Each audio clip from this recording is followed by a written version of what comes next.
Sulit pa rin ang pagiging kapamilya ni Bel Mariano. Kahapon ay nagkaroon ng kapamilya network contract signing ang young actress na first time sa kanyang karir. Simpleng contract signing lang ang naging nagaganap ever since mag-artista siya. Pero ito ay isang bonggang contract signing ang nangyari kasama ang mga top gun ng ABS-CBN. At isa sa gagawin niya sa panibagong kontrata, nakatakda siyang maglabas ng album at meron pang birthday concert. Bukod pa sa pelikula niyang #Meet, Greet and Buy kasama sina Piolo Pascual, Joshua Garcia, Juan Carlos at Miss Maricel Soriano. Sinasabing pelikula raw siya nakuha ng bagong pamilya dahil on and off ay parang hindi na raw sila mapaghiwalay. We actually became a family, sabi ni Bel pagkatapos ng kanyang contract signing tungkol sa ginagawa nilang drama film directed by Cathy Garcia Sampana. Anyway, isa si Bel sa pinakamaswerteng kapamilya star. Bukod sa magandang takbo ng karir, bagong lipat sila ng bahay.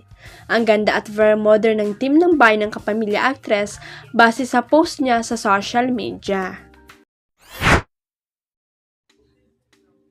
Umani ng iba't ibang reaksyon mula sa netizen na karamihan ay tila pinagkibit-balikat lamang ang sinampang kaso ng Nations Girl Group na BINI, kasama ang kanilang legal counsel na si Attorney Judy Alonso, laban sa isang individual kaugnay ng edited video na nagdulot umano ng pambabatikos sa kanila online.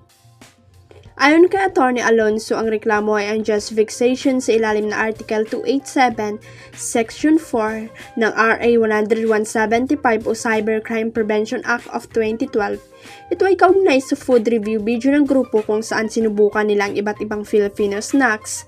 Ang 12 minutong video ay umano'y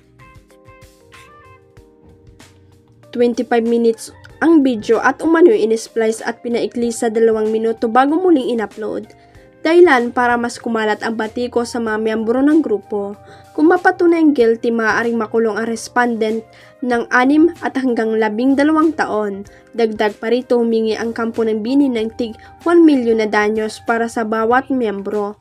Ilan naman sa mga netizen ang nagsabing lumaki na ang ulo ng grupo dahil sa pagsasampa ng reklamo. Komento ng isang netizen, grabe, mas madami pang malala na nangyaring ng batikos pero di naman nagsampa ng kaso. Ibig sabihin lumaki na ulo ng mga BINI.